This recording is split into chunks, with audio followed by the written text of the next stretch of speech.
video, I wanted to share with you how I ended my first abusive relationship. So I started dating this guy right before I turned 16, and we were together for 5 years. And at the time, I thought those were the best 5 years of my life. I think I was a sophomore in college whenever I ended this relationship, and we went to separate colleges, so we weren't in the same city. We weren't even in the same state. We were about 3 or 4 hours apart. And my boss at the time, I worked at the recreation center on campus, which is basically like the gym. It was a particularly bad day. Him and I had argued, and I don't even remember about what at this point, but it was something that was very much my fault and my problem to fix. At least that's the way he explained it to me. It wasn't anything that he did wrong. And my boss at the time noticed that I was upset during my shift. I wasn't smiling. I wasn't doing a very good job greeting our patrons in a very peppy way. So she called me into her office and asked me what was going on, and I just kind of broke. I cried very hard. I think I blubbered something out about him and I fighting again and it not being a good day, and I would try to, put everything aside and get back to doing my job how I needed to be doing my job. And she looked at me for a few seconds, and we were just kind of sitting there in silence, and finally she just kind of said, "This isn't a healthy relationship. You're not okay. This isn't how relationships should be.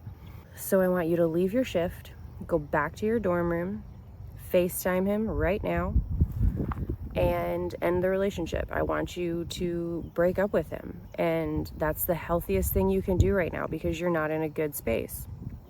And then after you're done, after you've broken up with him, I want you to come back and tell me that you did it. I want you to tell me that you broke up with him. And then we'll go from there."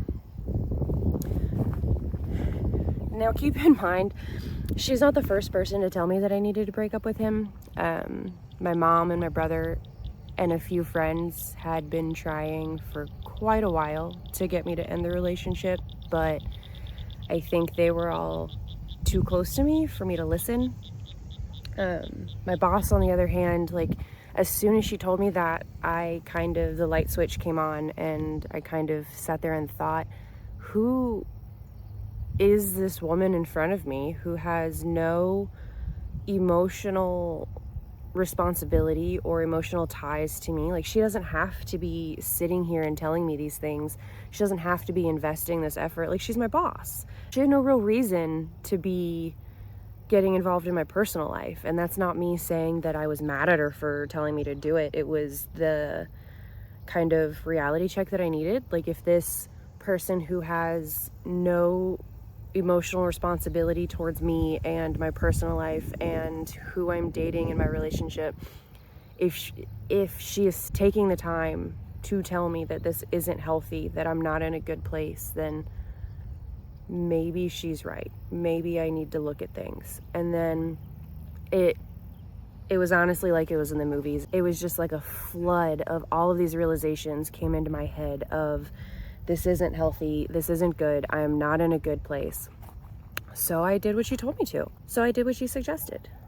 I went back to my dorm room and I FaceTimed him, and I ended the relationship. And I think another key thing that made me feel like I was in a good enough space and a safe enough space to do this, to end the relationship, was that during this semester he was studying abroad. He was in Europe.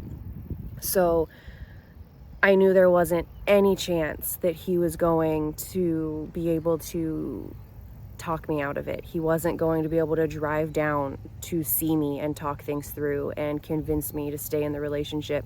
He wasn't going to talk me into driving up to see him. It was the best possible case scenario that I was able to just get a clean break.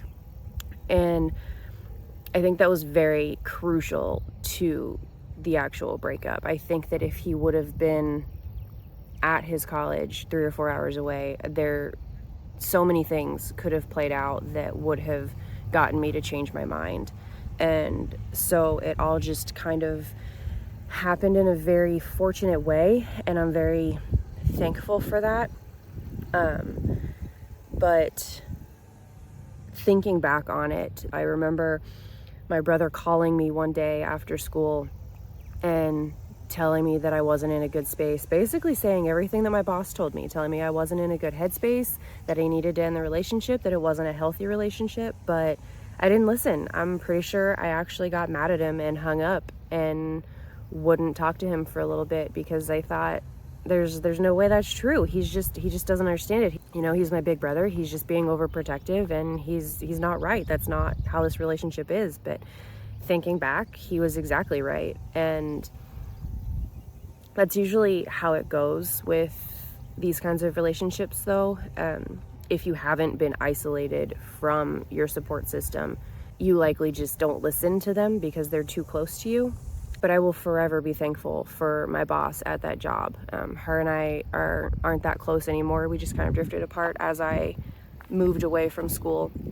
But she always has such a big place in my heart and in my life, because I don't know that I ever would have ended that relationship if it weren't for her. I don't really know where I'd be today if it weren't for her sitting me down and having that talk with me.